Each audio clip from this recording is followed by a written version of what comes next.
नमस्कार, स्वागत है आपका द फोर्थ स्टेट यूट्यूब मंच पर। मेरा नाम है रविंद्र सिंह शोरा। हिसार में, हरियाणा के हिसार में चौधरी बीरेन्द्र सिंह कांग्रेस पार्टी के बड़े नेता, केंद्रीय मंत्री रहे हैं। उन्होंने अपने बेटे, पूर्व सांसद बृजेंद्र सिंह के साथ एक प्रेस कॉन्फ्रेंस की।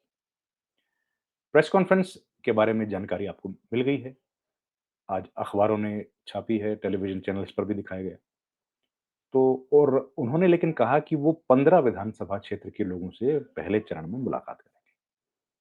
उन्होंने ब्लॉक्स बनाए हैं विधानसभाओं के और उस प्रेस कॉन्फ्रेंस के माध्यम से उन्होंने बताया कि वो इस तरीके से मुलाकातें करेंगे।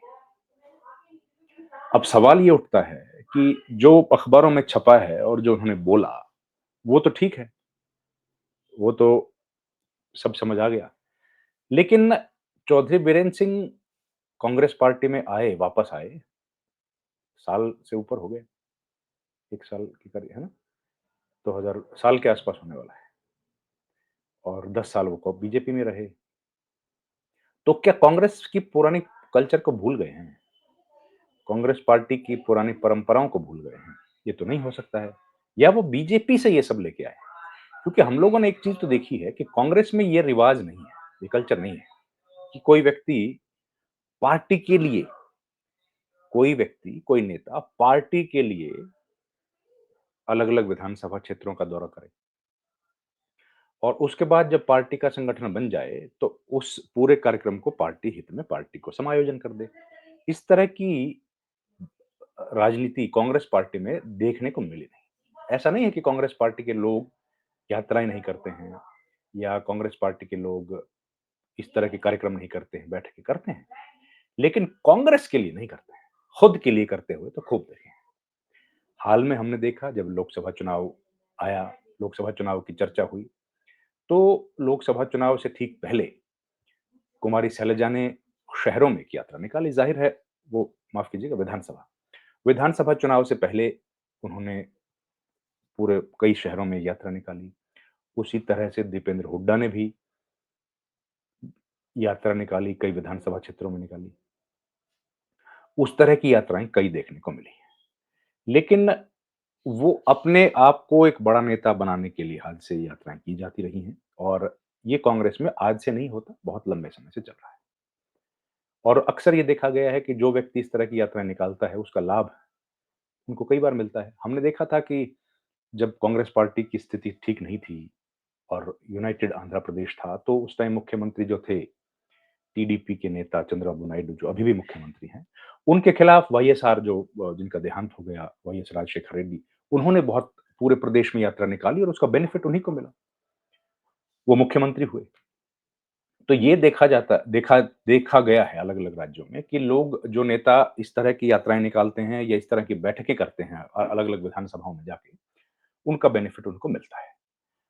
लेकिन वो आम तौर पर ये होता है कि चुनाव के नज़दीक होता है, इलेक्शंस के आस-पास। अभी तो चुनाव है नहीं, अभी तो विधानसभा का चुनाव नहीं है, अभी तो लोकसभा का चुनाव भी दूर है।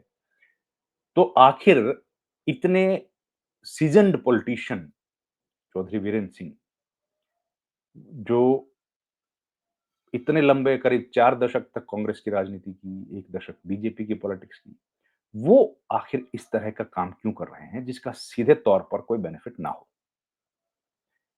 अब जो हरियाणा की पॉलिटिक्स है या हरियाणा में कांग्रेस की जो राजनीति है, उसमें ये देखने को मिला है कि रणदीप सुरजेवाला अब कुछ पिछले करीब कई दिन कुछ हफ्तों से लगातार प्रेस कॉन्फ्रेंस करते हैं संडे के दिन और बाकी दिनों में भी वो ट्वीट्स करके सरकार को उनकी गलतियों के बारे में बताते रहते हैं, सरकार के सामने मुद्दे उठाते हैं, प्रेस कॉन्फ्रेंस और सोशल मीडिया के माध्यम से। करते हैं, काफ़ी देखने को आया।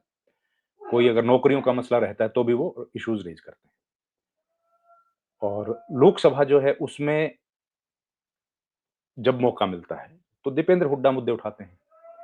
मौका कम मिलता है लेकिन संसद में ज़ाहिर है कम मिलेगा क्योंकि 100 लोगों के लगभग 99 लोग जो मेंबर्स हैं कांग्रेस पार्टी के बोलने वाले, तो उनमें से सबको डिस्ट्रीब्यूशन करना पड़ता है, फिर कांग्रेस को देखना पड़ता है कि कौन नॉर्थ इंडिया का है, कोई साउथ इंडिया का है, कौन-सा इम्पोर्टेंट इश्यू है।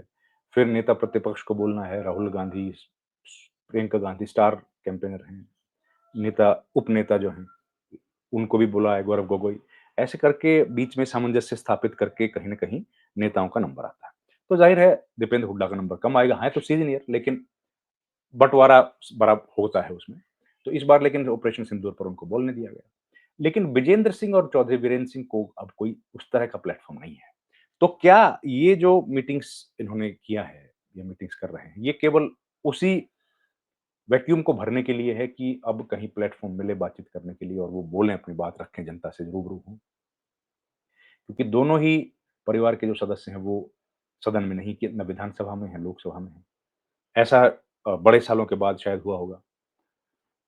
या फिर या तो एक ये हो सकता है या दूसरा कारण क्या ऐसा हुआ है कि कोई जानकारी राहुल गांधी के ऑफिस ने, राहुल गांधी ने चौधरी बीरेन्द्र सिंह को दी हो, कहा गया हो कि आप इस तरह का कार्यक्रम शुरू करें, क्योंकि आने वाले वक्त में आपको कोई ज़िम्मेदारी मिल सकती है या बृजेंद्र सिंह को कोई ज़िम्मेदारी दी जा सकती है, कि दूसरा विकल्प कारण ये हो सकता है।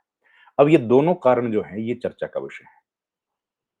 पहला कारण कि खुद के लिए वो कर रहे हैं कि अपने आप को पार्टी में या जनता के बीच में एक बार फिर से मजबूती से पेश कर सकें विकल्प के तौर पे। क्योंकि जब कोई प्लेटफ़ॉर्म नहीं है, आप विधायक नहीं हैं, सांसद नहीं हैं, तो ज़ाहिर है आपको थोड़ा-सा स्ट्रगल एक्स्ट्रा करना पड़ता है। नेता बड़े होंगे ज़रूर यकीनन, लेकिन जनता के बीच जब जाएँ तो किन मुद्दों को लेके जाएँ? एक कारण वो है कि पूरे कम से कम इस बहाने आप जनता के बीच जाएँ और इश्यूज़ को रेज़ करें। एक मसला ये है, क्या ये हो रहा है, इसलिए ये किया जा रहा है? या फिर वाक़ई जो हम लोग बात कर रहे हैं वो सही है? क्योंकि लंबे समय से ये चर्चा चल रही है कि शायद एक पद जो है, जो वो किसी जाट नेता को दिया जाएगा, पार्टी अध्यक्ष का पद भी हो सकता है या फिर नेता प्रतिपक्ष का पद हो सकता है। सीएलपी लीडर, वैसे तो सीएलपी लीडर ही बोलना चाहिए क्योंकि कांग्रेस तो सीएलपी लीडर ही बना सकती है। नेता प्रतिपक्ष तो विधानसभा अध्यक्ष बनाते हैं। तो सीएलपी लीडर या पार्टी के प्रदेश अध्यक्ष, इन दोनों में से एक पद दिया जा सकता है। क्योंकि देखिए, वीरेंद्र सिंह पार्टी छोड़ के आए थे बीजेपी, और उसके बाद उनके बेटे को लोकसभा का टिकट नहीं दिया गया। विधानसभा का टिकट भी वो बहुत कम 32 वोट के मार्जिन से हार गए। तो ज़ाहिर है इतने बड़ा लीडर अगर आपकी पार्टी में आया है, पार्टी छोड़ के, वो भी तब जब 400 पार की बातें हो रही थी बीजेपी में, तब अगर पार्टी छोड़ के आया और उसको ठीक तरीके से अकोमोडेट नहीं किया गया, तो कहीं न कहीं पार्टी के लिए बाकी लोग किस उद्देश्य से आए या किस कोई क्या उनके सामने विकल्प होगा आने के लिए, क्या उनको दिया जाएगा? एक ये कारण हो सकता है। हालाँकि बृजेंद्र सिंह को बनाया गया है राष्ट्रीय प्रवक्ता, वो अपनी बात रखते हैं टेलीविज़न चैनल्स पर भी। लेकिन तो भी जितना बड़ा कद चौधरी बीरेन्द्र सिंह का रहा है पॉलिटिक्स में, प्रदेश अध्यक्ष भी रहे हैं और केंद्र में मंत्री रहे। ऐसी स्थिति में क्या कोई विकल्प तलाशा जा रहा है और क्या इस तरह का इशारा किया गया है कि अब आप पॉलिटिक्स को आगे बढ़ाइए या फिर हम लोग कोई एक बड़ा पद आपको देने जा रहे हैं? अब ये सवाल उठ रहे हैं हरियाणा की पॉलिटिक्स में, क्योंकि अब ये तो लग रहा है कि हरियाणा में भी एक बार फिर से एक सत्र दोबारा शायद बीत जाए। तीसरा सत्र होगा ये हरियाणा विधानसभा का, इस विधानसभा का, जब नेता प्रतिपक्ष नहीं होगा, सीएलपी लीडर नहीं होगा। तो क्या ये सत्र भी बीत जाएगा और कोई नेता प्रतिपक्ष नहीं होगा? और या फिर उसके पहले कोई नेता प्रतिपक्ष बना दिया जाएगा, क्योंकि 22 अगस्त से शुरू है हाउस, अभी टाइम है, काफ़ी दिन है अभी, पूरा 20 दिन का समय, 18 दिन का समय पड़ा है। तो हो सकता है कि उसके पहले घोषणा कर दें। लेकिन एक बात तो तय है कि शायद विधानसभा के सत्र से पहले जिला अध्यक्षों की सूची तो आ जाए, और जिला अध्यक्षों की सूची जब आ जाएगी, तो ये उम्मीद की जा रही है कि उसी सप्ताह में या उससे अगले सप्ताह पार्टी के नए प्रदेश अध्यक्ष और सीएलपी लीडर की इन्फॉर्मेशन भी दे दी जाएगी। तो संभावना है कि 22 तारीख तक ये काम सब हो जाएँ, लेकिन अगर नहीं होते हैं तो भी कांग्रेस में कम से कम ये सवाल तो खड़े होते रहेंगे कि कौन होगा और किसके कंधों पर एक बार ज़िम्मेदारी दी जाएगी, और ये जो पूरी कवायद की जा रही है बृजेंद्र सिंह और चौधरी बीरेन्द्र सिंह की तरफ से, क्या ये केंद्र के इशारे पर की जा रही है या फिर वाक़ई पार्टी को आगे बढ़ाने के लिए ही ये पूरी कवायद की जा रही है? अब ये तमाम बातें हैं जो हरियाणा में नुक्कड़ चौक-चौराहों पर चर्चा का विषय बनी। एक पद किसको मिलेगा? ये चर्चा है कि जाट को मिलेगा, एक पद किसको मिलेगा? चर्चा है कि शायद गैर जाट किसी नेता को दिया जाए। अब इसमें से क्या सही होगा, क्या गलत होगा, ये देखने की बात है। अभी जानकारी किसी के पास नहीं है, लेकिन कयास यही हैं जो हमने आपको बताए और नतीजे लेकिन जल्दी आने की उम्मीद है और शायद उन नतीजों को ध्यान में रख के ही इस रैली या इन जो मीटिंग्स हैं इनका कार्यक्रम बनाया गया है।